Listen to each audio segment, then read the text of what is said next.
खुशामदीद। हमने स्टार्ट की हुई है एक्सरसाइज 1.2 और इसका आज हम 9 नंबर क्वेश्चन कर रहे हैं। Represent sum and difference of the complex number graphically.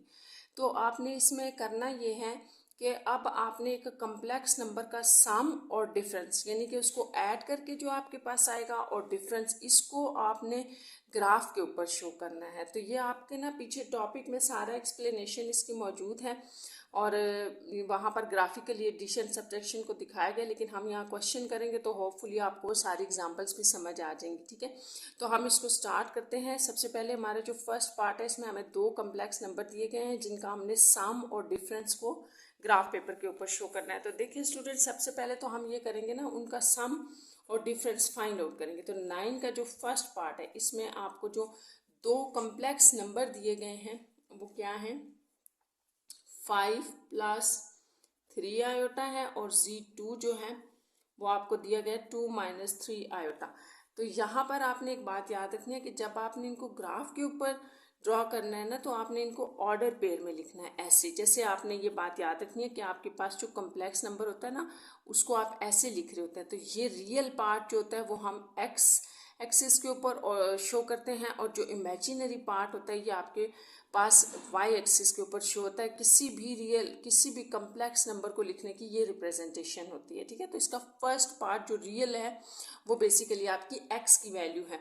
तो इसीलिए ये आपके पास इस तरह एक्स जो है वो 5 बन रहा है और वाई 3। यहाँ पर भी आप इसी तरह से इसका ऑर्डर पे लिखें 2 और -3। तो आपने साइन का भी साथ ख्याल रखना है कि साइन क्या है। जैसे यहाँ पे जो आपका x है ना वो +2 का है, जबकि 3 जो है वो -3 का है। माइनस उसके साथ आ रहे हैं। ठीक है, इमेजिनरी पार्ट के साथ। अब नेक्स्ट हमने जो काम करना था ना वो फर्स्ट पार्ट में ये था कि हमने सम फाइंड आउट करना है। तो बड़ा आसान है, आप इसका सम फाइंड आउट कर लें, यानी कि दो कम्प्लेक्स नंबर को हम ऐड कर रहे हैं।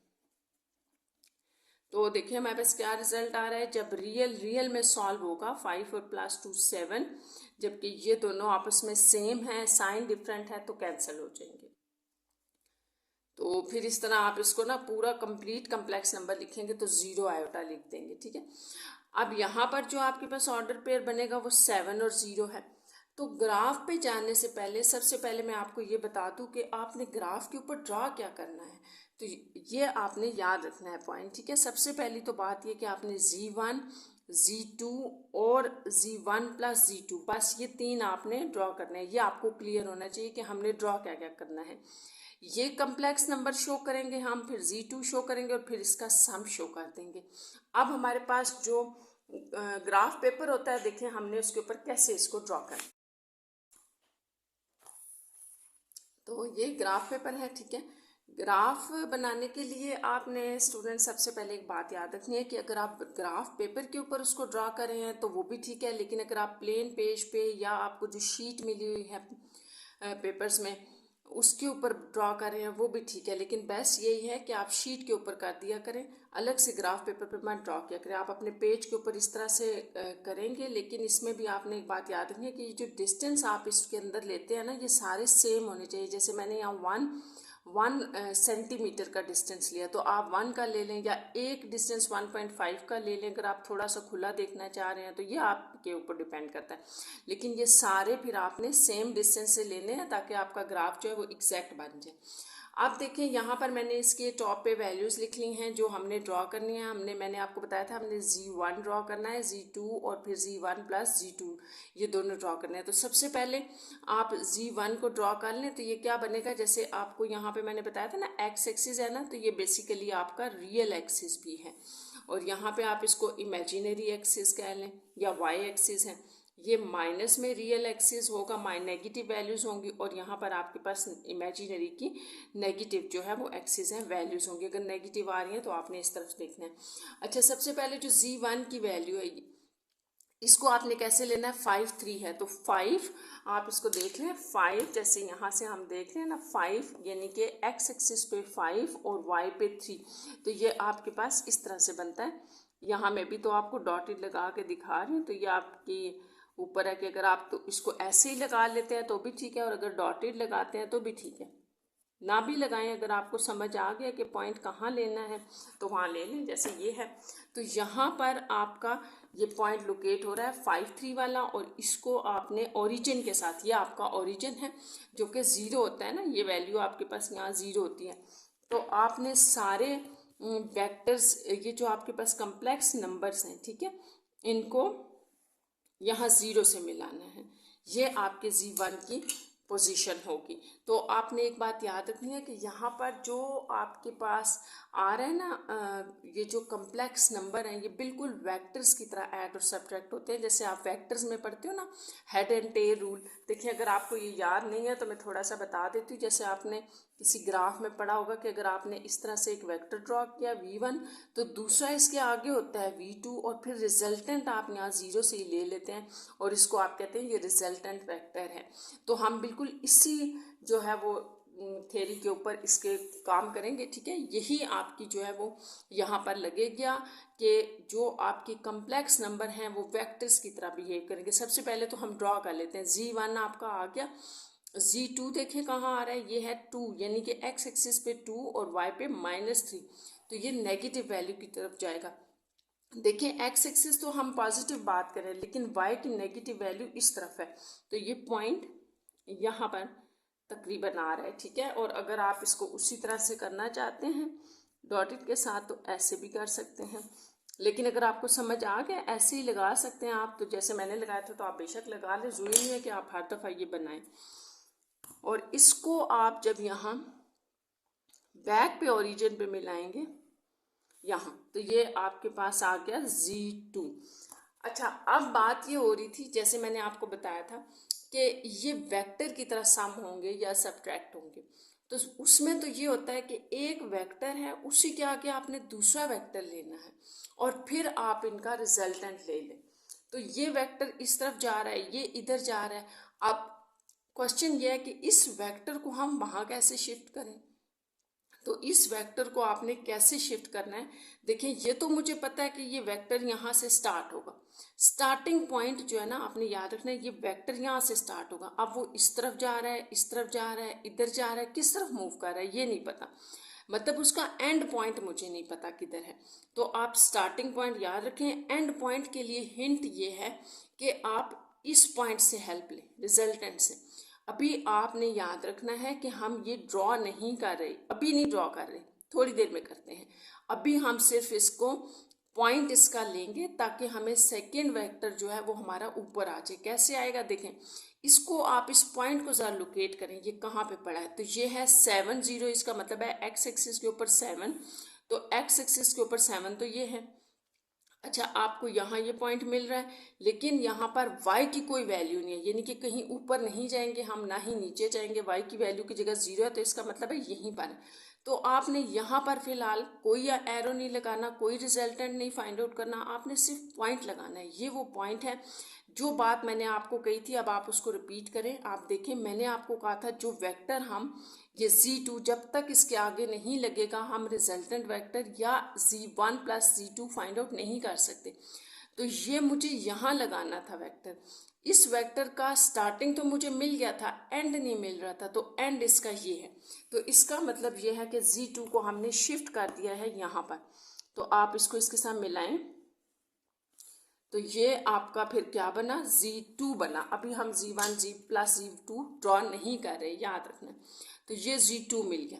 दूसरी ये बात कि अगर आपने इस तरह से Z2 लगा लिया है, हालांकि आपका Z2 इधर पड़ा होता, आपने उसको शिफ्ट किया, तो मुझे कैसे पता चलेगा कि जो शिफ्टिंग मैंने अपने एक सेकेंड कम्प्लेक्स नंबर की है वो सही है या गलत है। तो वो इस तरह से पता चलेगा कि वो जो आपका पहला जो जिस जगह पे वो पहली पोजीशन पे पड़ा है उससे वो पैरेलल होना चाहिए हमेशा। ऐसे नहीं हो कि आप हॉरिजेंटल बना दें, सॉरी वर्टिकल बना दें उसके ऊपर, या किसी और जगह बना दें, तो वो दोनों की पोजीशन सेम होगी। जैसे लेट्स सपोज अगर मैं यहाँ पे इसको कंप्लीट करके एक पैरेललोग्राम बना लूँ, तो वो इसके ऑपोजिट सेम पे होगा। इसका मतलब ये है सामने होगा इसके मतलब ये है कि पैरेलल हमेशा पैरेललोग्राम में जैसे आप कहते हैं सेम होती हैं, तो ये इसके इक्वल हो जाएगा और ये सामने इस तरफ Z1 के इक्वल होगा। तो बस आपका काम अब ये रह गया कि आपने Z1 ड्रॉ कर लिया, Z2 भी आपके पास आ गया अपनी सही पोजीशन पे। तो अब Z1 प्लस Z2 करना है। इसके लिए ये पॉइंट ऑलरेडी हम लोकेट कर चुके हैं, ये पॉइंट ये पड़ा हुआ है। तो उस पॉइंट को आपने सिर्फ ओरिजिन से मिलाना है। बस आपने यहाँ पर एक बात तीनों में याद रखनी है कि अगर आप ये ड्रॉ कर रहे हैं तो ये भी जाके ओरिजिन से मिलेगा, ये वाला ड्रॉ कर रहे हैं तो ये भी ओरिजिन से मिलेगा, तभी पता चलेगा कि ये आपके पास Z2 कम्प्लेक्स नंबर है। और अगर आप ये ड्रॉ करें तो ये भी जाके यहाँ ओरिजिन से मिलेगा। तो सारे जितने कम्प्लेक्स नंबर होते हैं वो ओरिजिन से ही गुजर रहे होते हैं। तो ये यहाँ से, तो फिर इसका मतलब हुआ कि इस पॉइंट को मैं अगर ओरिजिन से मिला दूँ तो ये मेरे पास एग्जैक्ट वो आ जाएगा Z1 प्लस Z2। ये तो यहाँ मैंने अब एरो लगा दिया, ये आपका Z1 प्लस Z2 है। इस तरह से आपके पास जो कम्प्लेक्स नंबर आप फाइंड आउट करेंगे, ये याद रखना है एडिशन और सब्ट्रैक्शन दोनों के लिए होगा। वहाँ पर आपके पास बेसिकली एक ट्राइंगल बन रही होगी, ठीक है, एक ट्राइंगल बन रही होगी। एक जो है वो कम्प्लेक्स नंबर होगा और इसके आगे दूसरा कम्प्लेक्स नंबर पड़ा हुआ होगा, और फिर पहले वाले की टेल के साथ दूसरे वाले के हेड को मिला के हम Z1 प्लस Z2 निकालेंगे, या Z1 माइनस Z2 भी इसी तरह निकलेगा। तो बस आपने ये याद रखना है। अगर आपको ये क्लियर हो गया तो यही चीज़ अब हमने सब्ट्रैक्शन में करनी है।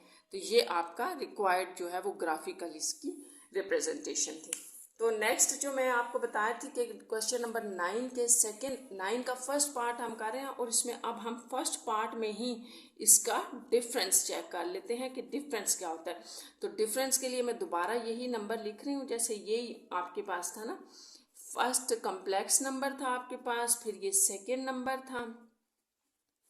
तो यहाँ पर आपने एक बड़ी एहतियात करनी है कि अब आप डिफरेंस फाइंड आउट करने जा रहे हैं। तो डिफरेंस है क्या, Z1 minus Z2 equal to, ये आपने फाइंड आउट करना है। तो इसमें Z1 तो वही प्लस वैल्यू है, लेकिन Z2 अब आप Z2 नहीं है, माइनस Z2 हो गया। तो फिर इसका मतलब कि आपने यहाँ पर माइनस Z2 फाइंड आउट करना है। तो माइनस का मतलब है इधर आपने माइनस लगा दिया, ठीक है। इस माइनस को आप अंदर अप्लाई करें तो साइन चेंज हो गए। इस तरह आपके पास ये ऑर्डर पेयर ये हो गया, यहाँ से ये चेंज हो जाएगा। अब आपका नेक्स्ट स्टेप जो है यहाँ है Z1 माइनस Z2, यानी कि आपने दोनों को माइनस कर दिया। तो आप माइनस लगा के कर दें या यही वाला लगा दें, यहाँ लिख दें, तो एक ही बात है। ये माइनस के बाद वैल्यू आ गई, माइनस के बाद साइन चेंज हो गया। अब रियल में सॉल्व होगा तो 5 में से -2 करें 3, और ये +3 प्लस 3 6 आएगा, और ये आपके पास आ गया 3 और 6।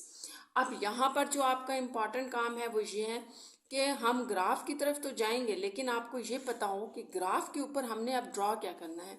तो ग्राफ के ऊपर ड्रॉ होगा स्टूडेंट्स Z1, ये आपने याद रखना है, लेकिन अब Z2 नहीं ड्रॉ होगा, क्योंकि हमारे पास डिफरेंस में Z2 तो है ही नहीं, वो तो माइनस Z2 नज़र आ रहा है। तो इसका मतलब है कि अब इसके बजाय आपके पास ये ड्रॉ होगा, जो कि आपने कहा हुआ है -Z2 है, -Z2 ड्रॉ होगा। तो ये आप सबसे पहले देख लिया करें कि आपने ग्राफ पे क्या ड्रॉ करना है, Z1 करना है, -Z2 करना है, और फिर इनकी सब्ट्रैक्शन यानी ये ड्रॉ करनी है। तो ये 3 मैंने ग्राफ पेपर के ऊपर ड्रॉ करने हैं। मैं इनको लिख लेती हूँ और फिर मैं आपको बताती हूँ कि हम इनको ग्राफ पेपर के ऊपर आप कैसे लोकेट करेंगे।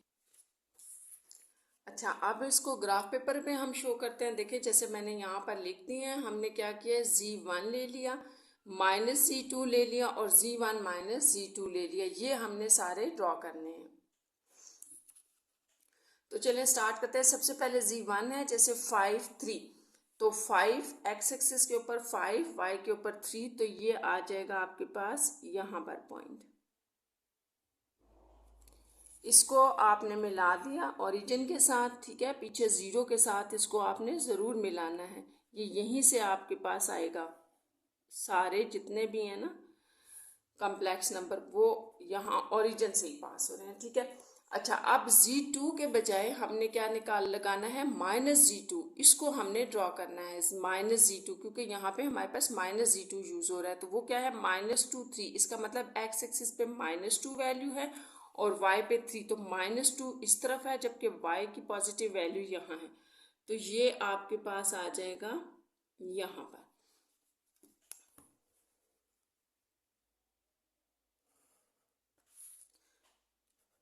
ये आपका -g2 है।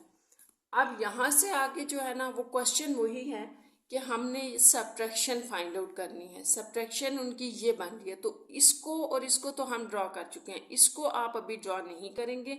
सबसे पहली बात ये कि ये कम्प्लेक्स नंबर आपके उसी तरह से वेक्टर्स की तरह बिहेव कर रहे हैं। तो अगर आपने एक कम्प्लेक्स नंबर यहाँ रखा है तो दूसरा इसके आगे होगा, इसके आगे होगा, तभी वहाँ से ये ऐड या सब्ट्रैक्ट होंगे, जैसा कि भी हमने पीछे डिस्कस किया था। तो अब z1 तो ये है, इसके आगे मैंने ये -g2 कैसे लगाना है। ये -g2 मुझे ये तो पता है स्टार्ट यहाँ से होगा, लेकिन ये इसका एंड जो एरो है वो किस तरफ लगेगा, ये इधर जा रहा है, इधर जा रहा है, इधर जा रहा है, ये मुझे नहीं पता। तो इसका एंडिंग पॉइंट सर्च करने के लिए मैंने आपसे ये कहा था कि आप इस पॉइंट को लोकेट कर लें, ये आपको हेल्प आउट करेगा। सिर्फ सेकेंड जो है वो दूसरा कम्प्लेक्स नंबर लगाने के लिए। अभी हम फिलहाल डिफरेंस वाला लोकेट नहीं कर रहे। तो इस पॉइंट को अगर मैं देखूँ तो ये क्या है, 3 6 है। 3 6 का मतलब है कि एक्स एक्सिस के ऊपर 3 है और वाई एक्सिस के ऊपर 6। तो इसको अगर हम लोकेट करें तो ये पॉइंट देखें आपके पास कहाँ आ रहा है, 3 ऐसे होगा और यहाँ 6 है। ये लाइंस लगाने की जरूरत नहीं होती ना, इसलिए मैंने डॉटेड से लगा दी हैं। तो आप भी बेशक डॉटेड से पेंसिल से लगा लें, बाद में मिटा दें या ना मिटाएं, ये आपकी अपनी मर्जी है। तो ये वो पॉइंट है, इसको आपने यहाँ पर सिर्फ पॉइंट लगाना है, ठीक है। अगर मैं इसी पॉइंट को याद रखना है, अगर इसी पॉइंट को मैं ओरिजिन से मिला दूँ तो ये z1 -z2 बन जाएगा। लेकिन अभी हम इसको ड्रॉ नहीं करें, अभी तो हम -z2 की बात करें। तो मुझे पता चल गया कि जो मेरा z2 या नेक्स्ट कम्प्लेक्स नंबर है उसका स्टार्टिंग पॉइंट ये है और एंडिंग ये होगा। तो इसको यहाँ पर आप मिला दें, तो ये हमने फिर क्या ड्रॉ कर दिया उस हिसाब से -z2, ये आपने याद रखना। और ये हमारा z2 ठीक है क्योंकि ये इसी के पैरेलल आ गया है। जब पैरेलल आता है तो इसका मतलब है हमने ठीक ड्रॉ किया। अब आप बात करेंगे इसकी, इसको ड्रॉ करना है तो ये ओरिजिन से पास होगा, ठीक है। तो इसका पॉइंट तो हम ऑलरेडी लोकेट कर रहे थे, ठीक है, कर चुके हैं ना ये। तो इसको आप ओरिजिन से मिला दें पीछे, तो ये आपका जो ये लाइन आई है ये z1 -z2 की आ गई है। तो जैसे कि मैंने आपको यहाँ बताया था कि एक ट्रायंगल आपके पास बन जाएगी, तो ये ट्रायंगल बन गई है। ये हमने ड्रॉ करना है, साथ बताना है कि इसकी लोकेशन यहाँ थी, हमने इसको इधर शिफ्ट किया है। ये शिफ्ट हो सकते हैं लेकिन पैरेलल शिफ्ट होते हैं हमेशा, ठीक है। अब जैसे ये z1 है, इसको अगर मैंने शिफ्ट करना है तो ये पैरेलल शिफ्ट होगा, या इस तरफ या इस तरफ, लेकिन पैरेलल ही जाएगा। तो ये आपके पास रिक्वायर्ड z1 -z2 है। यहाँ स्टूडेंट्स मैं आपको एक और बात बता दूँ, जैसे आपने -z2 को ड्रॉ किया है तो मैं जो सिंपल z2 का आपके पास कम्प्लेक्स नंबर है उसको भी ड्रॉ कर देती हूँ, सिर्फ डॉटेड में आपको ये शो करवाने के लिए कि z2 बेसिकली हमारे पास कहाँ पड़ा हुआ था और ये माइनस में हमें क्या शो कर रहा है। ये ग्राफिकली हम इसको थोड़ा देख लेंगे।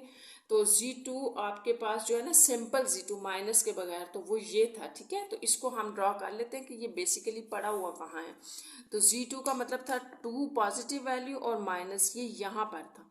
इसका मीनिंग मैं आपको थोड़ा सा समझा देती हूँ कि ये क्या इंडिकेट कर रहा है। तो मैंने इसको ना ऐसे थोड़ा डॉटेड में लिया है क्योंकि इसकी ज़रूरत नहीं थी। ये z2 था बेसिकली, ठीक है।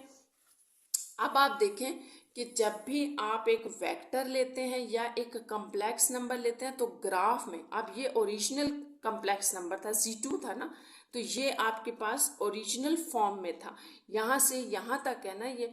तो z2 को अगर मैं -z2 ले लूँ तो ग्राफिकली वो मुझे ये रिप्रेजेंट करेगा कि उसी लोकेशन पे पीछे चले जाएं लेकिन डायरेक्शन ऑपोजिट हो जाएगी। यानी अगर ये यहाँ से ओरिजिन से इस तरफ आ रहा है तो माइनस का मतलब ये है कि ये इस ओरिजिन से उतना ही उधर चला जाएगा, ठीक है। तो इसका ये मतलब था। बहरहाल आप देख लें, आपको उम्मीद है ये समझ आ गया होगा कि ये यहाँ से वहाँ कैसे शिफ्ट हो गया। तो ये इस तरह होता है कि ये z2 एग्जैक्ट वैल्यू थी आपके पास, जिसको हमने जैसे ही माइनस लिया तो ये इस तरफ शिफ्ट होगी। इसी तरह अगर आपके पास ये z1 है तो ये इस तरफ इसकी लोकेशन है, आप इसके साथ अगर -z1 ले रहे हैं तो वो इस तरफ आ जाएगी, थर्ड क्वाड्रेंट में आ जाएगी, सेम एज इट इज। तो ये आप क्या रिक्वायर्ड z1 -z2 था। तो अब हम 9 के सेकेंड पार्ट की तरफ चलते हैं। तो मैं उसी तरह से सबसे पहले सेकेंड पार्ट लिख लेती हूँ और फिर इसका सम और डिफरेंस निकालेंगे, तो वो आपने फिर उसको ग्राफ पे देख लेना है। ये 9 क्वेश्चन का सेकेंड पार्ट है।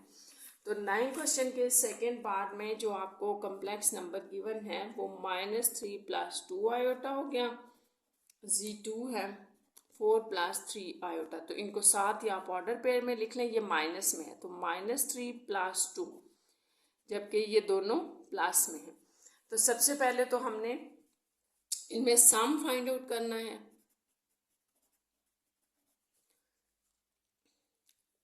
आप इसको सम फाइंड आउट करें, दोनों वेक्टर्स को हमने ऐड कर दिया। तो ये आपके पास आ रहा है -3 और +4, तो +1 रह जाएगा ऐड करने के बाद, और इमेजिनरी को जब हम सॉल्व करेंगे तो 5 आयोटा। तो इस तरह से ये 1 5 ये आ गया आपके पास। जो सम आ रहा है वो 1 + 5 आयोटा है और 1,5। अच्छा, अब आपने उसी तरह से करना है जैसे हम ग्राफ पेपर पे जा रहे हैं, तो हमें पहले पता होना चाहिए कि ड्रॉ क्या करना है। तो टिक कर लेते हैं, हमने Z1 को करना है, Z2 को ड्रॉ करना है और Z1 + Z2 को। तो ये बिल्कुल सेम उसी तरह से है जैसे हमने पीछे किया है। तो इसको देखते हैं ग्राफ पेपर पे। अच्छा, आप इसको देखें, जैसे मैंने वैल्यूज़ लिख ली। Z1 हमने ड्रॉ करना है, Z2 और Z1 + Z2। तो सबसे पहले Z1 को देखें, ये हमारे पास है -3 और 2। तो x एक्सिस पे -3 है और y पे 2। तो यहाँ पर x एक्सिस की वैल्यू -3 इस तरफ है, जबकि +2 यहाँ है। तो ये पॉइंट आपका आ जाएगा यहाँ पर। तो आपने इसको ओरिजिन से मिलाना है, इसको आप ओरिजिन से मिलाएं। तो ये आपका Z1 लोकेट हो गया। नेक्स्ट आपका स्टेप है Z2 को लोकेट करना है। तो Z2 है 4 3। 4 3 का मतलब है कि +4 है x एक्सिस के ऊपर और y एक्सिस के ऊपर भी पॉजिटिव वैल्यू है। तो ये यहाँ आ गया, ये हमारा हो गया Z2। ये Z2 हो गया, इसको हमने ओरिजिन से मिला दिया। अब बात वही है कि Z1 के आगे Z2 लगाना है। अच्छा, अगर आप में से कोई स्टूडेंट Z1 के आगे Z2 लगाए या Z2 के आगे Z1 लगाना चाहता है, दोनों ठीक है, जिस तरह मर्जी आप कर लें। अभी मैं आपको ना दोनों तरीके यहाँ पे थोड़ा सा बता देती हूँ। तो अभी मैं Z1 के आगे Z2 लगाना चाह रही हूँ, यानी कि ये जो कम्प्लेक्स नंबर है हम चाहते हैं वो यहाँ आ जाए। तो उसका स्टार्टिंग पॉइंट तो है हमारे पास, यहाँ से स्टार्ट होगा। एंडिंग पॉइंट ढूंढने के लिए मैंने आपसे कहा था कि आप इसकी हेल्प लें, इस पॉइंट को सिर्फ लोकेट कर लें। पूरा वेक्टर जो है या पूरा अभी सम हम नहीं बना रहे, हम सिर्फ इसका एक पॉइंट लोकेट करेंगे। 1 5 पॉइंट लगाना है। तो ये क्या है, x एक्सिस के ऊपर 1, y एक्सिस के ऊपर 5 सॉरी। तो ये 1 देखें, ये 1 है और यहाँ पर 5 आ रहा है।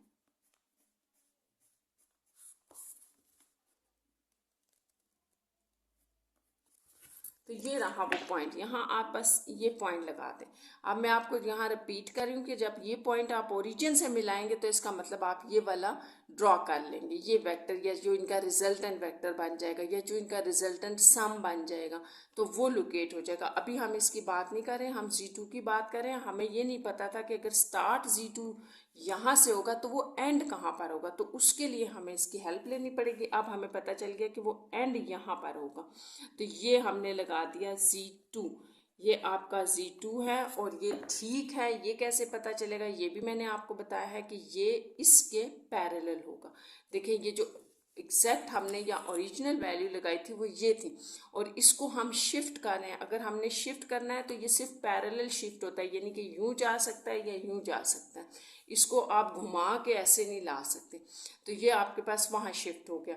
अब हमारे पास Z1 आ गया, यहाँ से स्टार्ट हो रहा है, यूं गया, और Z2 ये आ गया। तो इसी को अगर हम ओरिजिन से मिला दें तो ये Z1 + Z2 होगा। इसका पॉइंट हमने पहले ही लगाया हुआ था, तो एरो यूं लग जाएगा कि यहाँ से इसका स्टार्टिंग है और एंडिंग इसकी इस तरफ है। तो ये Z1 + Z2 है। तो ये आपके पास रिक्वायर्ड Z1 Z2 और Z1 + Z2 आ गए। अब मैंने आपको यहाँ थोड़ा सा ये बताया था कि अगर कोई स्टूडेंट इसको Z2 के आगे Z1 लगा देता है, या बाज़ दफ़ा टीचर समझाते हुए Z2 के आगे Z1 लगाते हैं, तो बच्चे सोचते हैं कि वो ठीक है या ये। तो आप दोनों तरह से कर सकते हैं। जैसे मैंने Z1 के आगे Z2 लगाया ना, तो अगर आप यहाँ Z1 लगाना चाहते हैं तो ये मैं आपको सिर्फ डॉटेड में बता देती हूँ। तो उसके लिए भी यही है कि स्टार्टिंग Z1 का ये है और एंडिंग उसका ये है, तो फिर इसको आप यहाँ मिलाएंगे, ठीक है, ये यूं होगा। और इसको जो आपने ड्रॉ किया इसको आप कहेंगे ये Z1 है। और जाहिर है ये तो नहीं होगा ना आपके पास उस वक्त, आप तो एक रिजल्ट ले रहे होंगे Z2 प्लस Z1, क्योंकि आपको पता है कि Z1 प्लस Z2 हो या, ठीक है, Z2 प्लस Z1 हो, आंसर सेम होता है। तो Z2 प्लस Z1 करेंगे तो भी यही आंसर होगा। तो आपकी उस तरफ बनने के बजाय ना ट्रायंगल इस तरफ बन जाएगी। तो ये दोनों मेथड ठीक है। और ये Z1 हमने ठीक लगाया, कैसे पता चल रहा है? क्योंकि ये यहाँ से यहाँ पैरेलल शिफ्ट हुआ है और ये आपके पास एक कंप्लीट पैरेललोग्राम भी बन जाती है जिसमें ऑपोजिट साइड्स एक दूसरे के इक्वल होती हैं।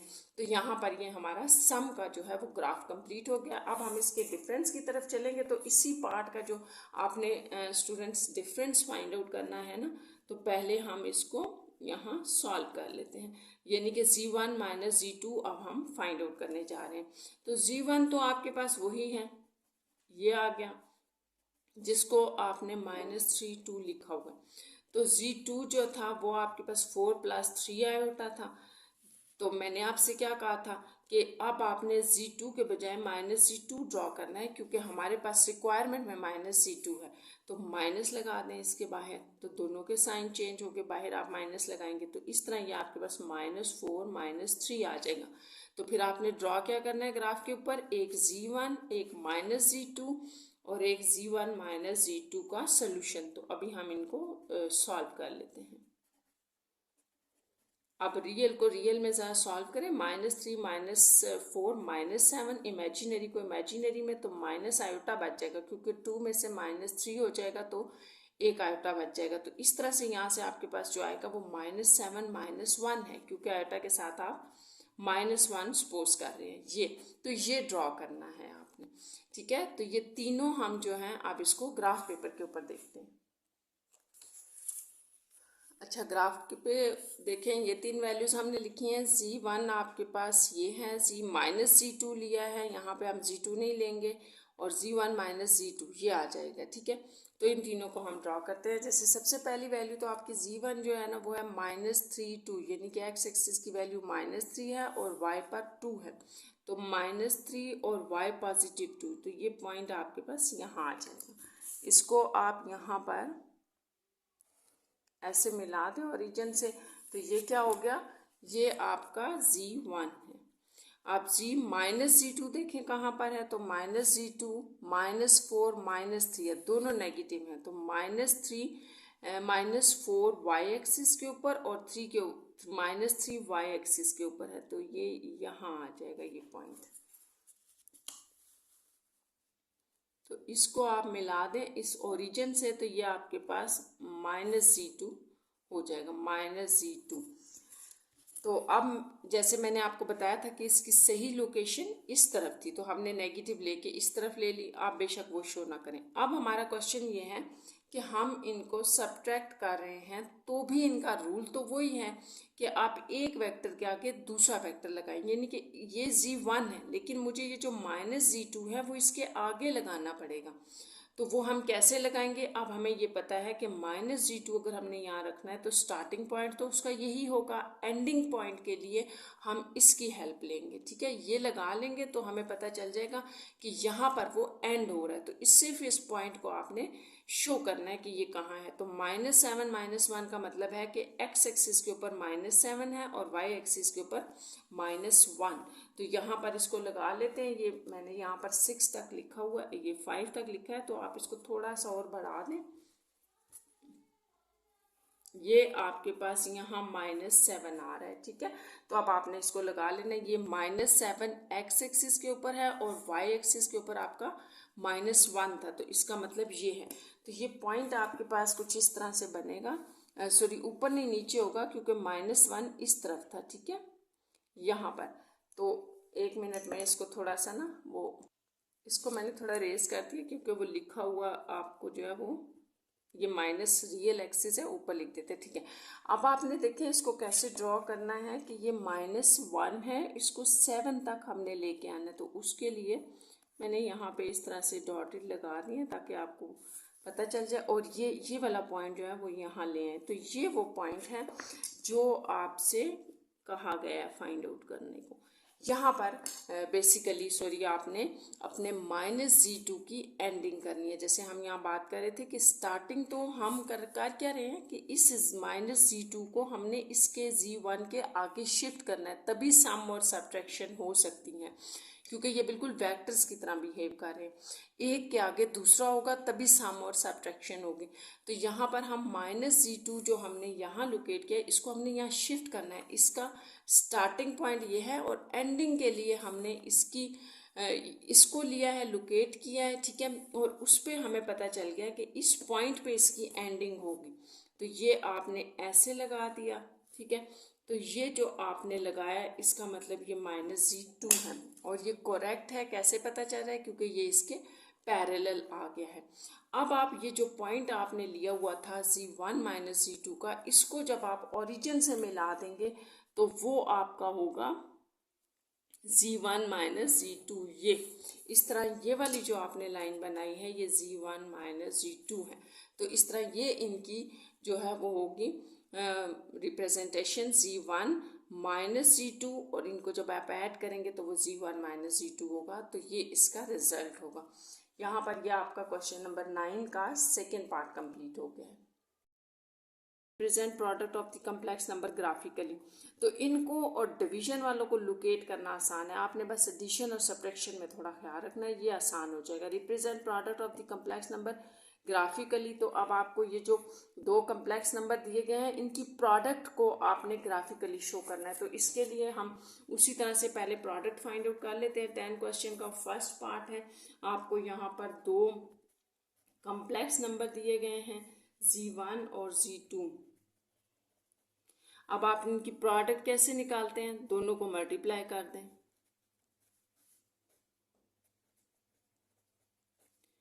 तो ये आपके पास आ जाएगा 4 को जैसे आप यहाँ पे मल्टीप्लाई कर रहे हैं और +2 आयोटा को -2 + 3 आयोटा के साथ मल्टीप्लाई कर रहे हैं। -8 + 12 आयोटा प्लस ये यहाँ से माइनस आएगा -4 iota plus 3 × 6 iota square. Simplification कर लें, 12 आयोटा और -4 आयोटा तो +8 आयोटा रह जाएगा, जबकि +6 माइनस आयोटा की जगह हमने आयोटा स्क्वायर की जगह -1 लगा दिया। ये -8 और ये -6 रियल हमने इकट्ठे लिख दिए, इमेजिनरी साइड पे कर दिया। यह आपके पास आ जाएगा 14 + 8 आयोटा, और इसको आप ऑर्डर पेयर में इस तरह से लिख लें। जैसे यहाँ पर भी आप लिख लें, इसको 4 और 2 है ये, और ये जो है वो -2 और 3 है, क्योंकि हमने जब इनको ग्राफ पेपर के ऊपर शो करना है तो फिर यही आपके पास शो होगा। आप इसको ग्राफ पेपर पे देखते हैं कि ये कैसा है। ये इसका ग्राफ है, तो इसको भी स्टार्ट करते हैं। तो z1 जैसे कि आपके पास था z1 4 2 था, z2 था -2 और 3, और जो z1 और z2 की प्रोडक्ट है वो -14 और 8 है। तो ये सारे हमने लोकेट करने हैं। सबसे पहले तो आप देखें z1 क्या है, 4 2 दोनों पॉजिटिव है, इसका मतलब x एक्सिस के ऊपर 4 है और y एक्सिस के ऊपर 2। तो पहला तो आपका जो z1 की पोजीशन है वो ये आ जाएगी। यहाँ से आप इसको ओरिजिन से मिला दें, ये आ गया आपका z1। अब नेक्स्ट आपका जो z2 बन रहा है वो क्या है, -2 x एक्सिस के ऊपर -2 है, y एक्सिस के ऊपर 3। तो -2 और 3 ये पॉइंट आपके पास यहाँ आ रहा है। -2 से आपने अपवर्ड कितना जाना है, 3 तक। तो ये आपके पास आ जाएगी यहाँ से इसकी पोजीशन z2 की। तो ये जो आपके पास प्रोडक्ट है ना स्टूडेंट्स, ये सम और डिफरेंस से आसान है, क्योंकि अब यहाँ पर आपने z1 और z2 को लोकेट करने के बाद डायरेक्ट प्रोडक्ट को कर देना लोकेट। तो z1 और z2 की प्रोडक्ट क्या थी, -14 और +18 था, +8 है। तो -14 का मतलब है x एक्सिस के ऊपर -14 और y के ऊपर 8। तो ये यहाँ तक मैंने 14 लगाया है, यहाँ से आपने y एक्सिस के ऊपर 8 है, तो ये यहाँ तक एंड तक बन रहा है ये पॉइंट।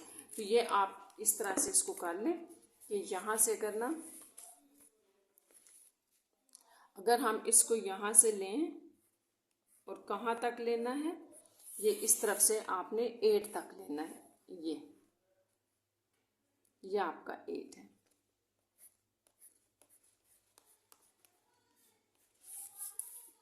ये आपके पास यहाँ पर ये बन रहा है। तो ये इसको अगर आप मिलाएं तो ये पॉइंट यहाँ आ रहा है, ठीक है। तो ये था आपका -14 और 8, और इसको आपने यहाँ ओरिजिन से मिला देना है। तो इसको आप कहेंगे Z1 Z2। तो ये बस आपने इसको इस तरह से लोकेट करना था। इसकी इतनी सी ही रिप्रेजेंटेशन है। Z1 को शो कर दें, Z2 को शो कर दें और प्रोडक्ट Z1 Z2 को शो कर दें। ये हो गया इसका ग्राफिकली। अब नेक्स्ट हम इसी का सेकेंड पार्ट देखते हैं, और सेकेंड पार्ट में भी आपको 2 कम्प्लेक्स नंबर दिए गए हैं जिनमें हमने इनकी प्रोडक्ट निकालनी है। तो Z1 है आपके पास -2 + 4 आयोटा, जिसको हम -2 और 4 लिख सकते हैं। Z2 है आपके पास 3 माइनस आयोटा, जो कि 3 और -1 बन जाएगा। तो Z1 Z2। अब हम इसकी प्रोडक्ट फाइंड आउट करते हैं। तो ये क्या होगी, -2 + 4 आयोटा, इसकी आपने प्रोडक्ट ले ली इसके साथ। प्रोडक्ट वही सिंपल प्रोडक्ट है, 4 आयोटा 3 माइनस आयोटा। इसको सॉल्व कर लें, -s + 2 आयोटा + 4 × 12 आयोटा और -4 आयोटा स्क्वायर। तो यहाँ से जब आप -6 के साथ ये रियल पार्ट लिख लें, ये रियल इसलिए है कि ये -1 है, यहाँ हमने डाल दिया। और ये जो आपके पास इमेजिनरी है 12 आयोटा और 2 आयोटा, तो ये 14 आयोटा आ गया। यहाँ -6 और +4 है, +14 आयोटा, यह आ जाएगा -2 + 14 आयोटा। और इस तरह से इसका जो ऑर्डर पेयर बन रहा है वो आपके पास ये आ रहा है, यानी कि -2 और y एक्सिस पर 14। तो ये Z1 और Z2 की प्रोडक्ट है। इसका ग्राफ भी देखते हैं। इसमें भी हम पहले Z1 लिख लेते हैं। ये हमारे पास था -2 और 4। Z2 है आपके पास 3 -1, और Z1 Z2 की जो प्रोडक्ट है वो है -2 और 14। तो ये हमने सारे लोकेट करने हैं। अब इसी तरह Z1 को अगर आप देखें तो ये -2 और 4 है। तो यहाँ से हम देख लेते हैं, -2, ये -2 x एक्सिस पे वैल्यू और y पे 4, तो ये यहाँ पर आएगा। तो इस तरह से ये आपका Z1 है, ये Z1 आपका लोकेट हो गया। अच्छा, नेक्स्ट जो वैल्यू है वो आपकी है Z2, जो क्या है 3 -1, x एक्सिस के ऊपर 3 और y के ऊपर -1। तो x एक्सिस 3 और y -1 डाउनवर्ड है। तो ये आपके पास देखें, ये -1 और 3 ये यहाँ पर आएगा ये पॉइंट। तो इसको आप इस तरह से ले लें, ये यहाँ बन रहे हैं।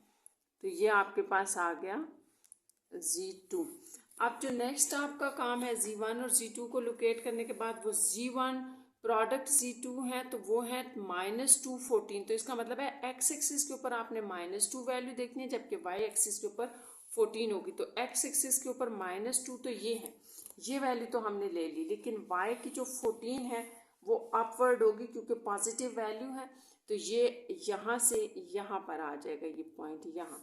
तो ये होपफुली आपको समझ आ गया होगा। 14 है, ये 14 और ये -2 से। तो अब आपने करना ये है कि अपने ओरिजिन को आपने यहाँ 14 पे जो लगाया है पॉइंट, इससे मिलाना है, -2 और 14 से।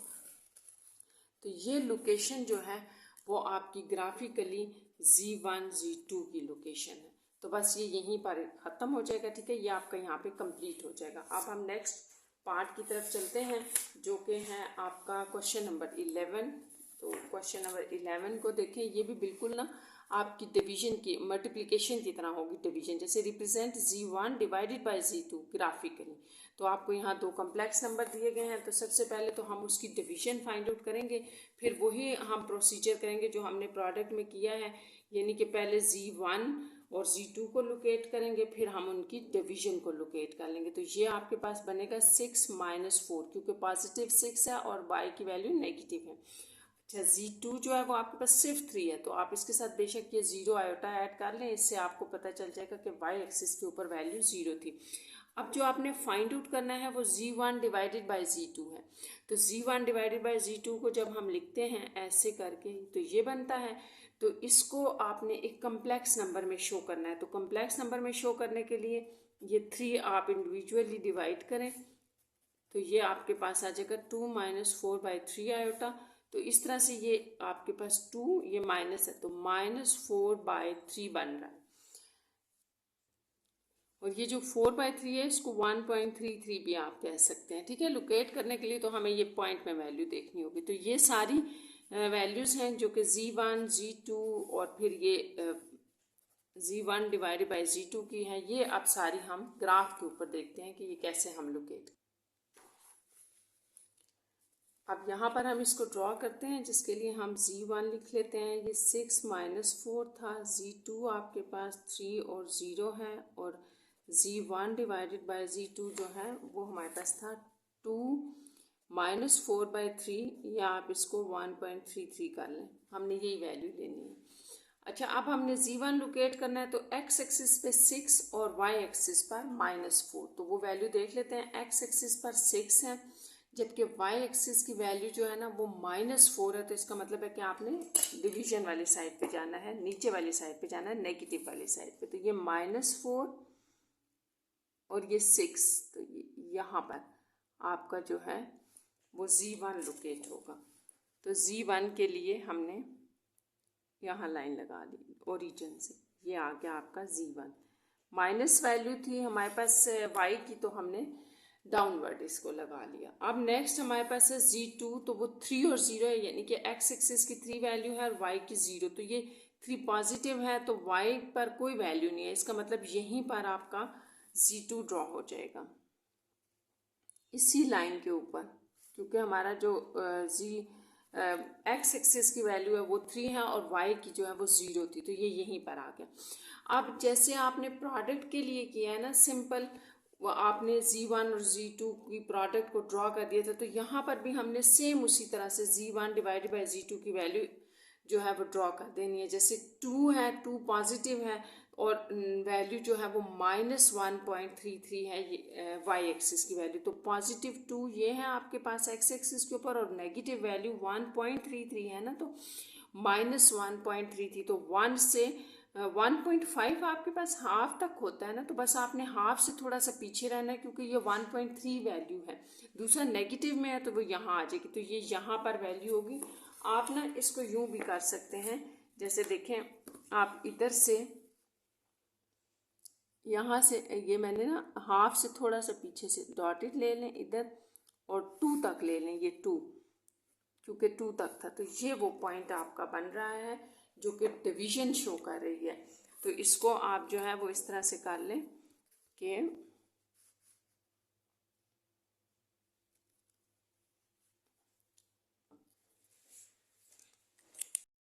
अच्छा, आपको ये मैं बताया थी कि स्टूडेंट्स देखें, यहाँ आपने Z1 लिया, ये Z2 है, तो Z1 डिवाइडेड बाय Z2 हमारे पास यहाँ करीब पे लाइन बन रही है। ठीक है, जब आप ग्राफ पेपर पे बनाएंगे ना एक्यूरेट मेजरमेंट करके, तो हो सकता है थोड़ी सी इधर बन जाए, लेकिन ये यहीं पर बनेगी। तो ये आपका Z1 डिवाइडेड बाय Z2 है, जिसको हमने यहाँ पे रिप्रेजेंट कर दिया है। इसकी रिप्रेजेंटेशन जैसे Z1 की थी, Z2 की, तो Z1 डिवाइडेड बाय Z2।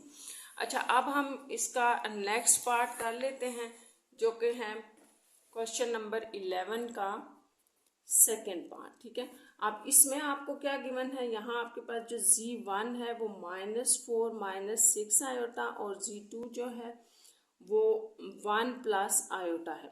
तो करना हमने क्या है, यहाँ पर भी वही है कि Z1 डिवाइडेड बाय Z2, जब आप डिवाइड कर रहे हैं, देखें एक कम्प्लेक्स नंबर को हमने डिवाइड कर दिया दूसरे से, तो अब क्या होगा, यहाँ पर देखें वो जो आपका पिछला पार्ट था ना, उसमें तो आपके पास डिवीजन में कुछ इस तरह का बना ही नहीं था। तो यहाँ पर हमारे पास एक कम्प्लेक्स नंबर नीचे आ रहा है, कंप्लीट कम्प्लेक्स नंबर, और ये हमने डिवीजन वाले क्वेश्चंस में पढ़ा था कि जब आपके पास एक कंप्लीट कम्प्लेक्स नंबर आता है तो आप क्या करते हैं, मल्टीप्लाई और डिवाइड करते हैं उसी के कॉन्जुगेट से उसको, यानी कि इस नंबर के कॉन्जुगेट से हमने मल्टीप्लाई और डिवाइड करना है। तो जब हमारे पास एक सिंप्लीफाइड फॉर्म आ जाएगी z1/z2 की, तो उसको हमने ड्रॉ कर लेना है, ठीक है। अब यहाँ पर आपने वही मल्टीप्लिकेशन है सिंपल, जैसे ये आपके पास मल्टीप्लाई होगा इसके साथ और नीचे में आपके पास वही बन रहा है a plus B a minus B, तो इसको आप कैसे लिखते हैं, a का स्क्वायर माइनस b का स्क्वायर, ठीक है। अब आप देखें ऊपर जो मल्टीप्लिकेशन हो रही है -4 इंटू 1 माइनस आयोटा, ये वाला -4 पहले इसके साथ मल्टीप्लाई होगा, फिर ये -6 आयोटा 1 माइनस आयोटा के साथ होगा, और नीचे जो आपके पास बन रहा है वो 1 का स्क्वायर 1 है माइनस और 1 का स्क्वायर -1, यानी कि सॉरी आयोटा का स्क्वायर, यहाँ हमने बेसिकली आयोटा स्क्वायर की वैल्यू -1 डाली है, और यहाँ हमने क्या लगाया था, अगर आपके पास ये फॉर्म है a plus B a minus B, तो आपने a square minus B square वाली आइडेंटिटी यहाँ पर यूज की है। अब मल्टीप्लिकेशन करें इसको, अंदर -4 प्लस 4 आयोटा, आगे -6 iota minus minus plus 6 iota square, और डिवीजन में आपके पास 1 माइनस माइनस प्लस हो जाएगा, ऐसे ये 1 + 1 2 हो जाएगा। तो यहाँ पे आपके पास इसकी सिंप्लीफाइड फॉर्म होगी -4, ये रियल पार्ट है, ठीक है, आपने याद रखना, और ये भी रियल पार्ट है, तो इसको इसके साथ रखें, +6 इंटू -1, आयोटा स्क्वायर को आपने क्या ले लिया, -1 ले लिया, और यहाँ पर जो इमेजिनरी है ये आपस में सॉल्व हो जाएंगे, +4 आयोटा, जैसे है ना +4 आयोटा -6 आयोटा, तो ये आयोटा तो एज इट इज आएगा, और इनको सॉल्व करके -2 आयोटा, तो यहाँ -2 आयोटा डिवाइडेड बाय 2, यहाँ पर आपके पास -4 और -6 -10 -2 आयोटा ओवर 2 हो जाएगा। फर्दर आप ये कर सकते हैं कि यहाँ से 2 कॉमन ले लें, तो अंदर आ जाएगा -5 माइनस आयोटा ओवर 2, तो वो हमने इसलिए कॉमन लिया कि ये इसके साथ कैंसिल आउट हो जाए, तो ये आपके पास फाइनली जो बन गया -5 माइनस आयोटा है, और इसको आप -5 -1 भी लिख सकते हैं, और ये z1/z2 है, यानी कि आपने अब जो ग्राफ पे ड्रा करना है वो z1 है जो कि -4 -6 है, z2 आपने ड्रा करना है जो कि 1 1 है, ये हो गया जिसको आपने ड्रा करना है, और लास्ट में ये आपकी वैल्यू ये होगी, ठीक है। तो ये तीनों वैल्यूज हम ग्राफ पेपर के ऊपर लिख लेते हैं और फिर इनको ड्रॉ करते हैं। इसको आप ग्राफिकली देखते हैं, इसमें हमारे पास जो z1 की वैल्यू है वो -4 -6 है, z2 की 1 1 है, और z1 डिवाइडेड बाय z2 जो हमने फाइंड आउट किया था वो -1 -5 और -1 है। तो चलिए सबसे पहले z1 को हम लोकेट करते हैं जो कि -4 और -6 वैल्यू है। तो -4 का मतलब है कि x एक्सिस की वैल्यू -4 है और y एक्सिस भी आपके पास -6 है, तो ये यहाँ से ना आपके पास डाउनवर्ड आएगी क्योंकि ये -6 यहाँ पर है, तो ये दोनों यहाँ पर आ रहे हैं। इस तरह आपका जो z1 है वो ओरिजिन से इस पोजीशन पे, तो ये z1 है। आप z2 देख लेते हैं, z2 की वैल्यू 1 1 है, दोनों की पॉजिटिव है, तो ये 1 1 तो यहाँ पर है ना, यहाँ से यहाँ पर, तो ये यहाँ आ गया। तो इस तरह से आपका जो z2 बनेगा ओरिजिन से वो ये है, ये z2 है। तो अब नेक्स्ट उसी तरह से हम डिवीजन वाले को देखेंगे, तो z1 डिवाइडेड बाय z2 -5 और -1 था, तो दोनों नेगेटिव का मतलब है कि ये फोर्थ क्वाड्रेंट में है, -5 और -1। तो आप देखें x एक्सिस के ऊपर -5 है, y एक्सिस के ऊपर -1, तो ये आपके पास यहाँ से ये -1 को अगर आप देखें ना तो ये यूँ आ रहा है, तो ये वैल्यू यहाँ पर बनती है -5 के ऊपर, तो ये आपके पास जो ओरिजिन से स्टार्ट होगी वैल्यू, तो ये यूँ आएगी, तो ये आपका z1 डिवाइडेड बाय z2 है जिसको आपने लोकेट कर लिया। z1 आपके पास इस तरफ आ रहा था, z2 ये था, और डिवीजन की वैल्यू इस तरह ग्राफिकली शो हो रही है। तो ये यहाँ पर स्टूडेंट्स आपका ये क्वेश्चन नंबर 11 का सेकंड पार्ट खत्म हो गया, और साथ में ही आपकी एक्सरसाइज 1.2 भी कंप्लीट हो गई है। Take care.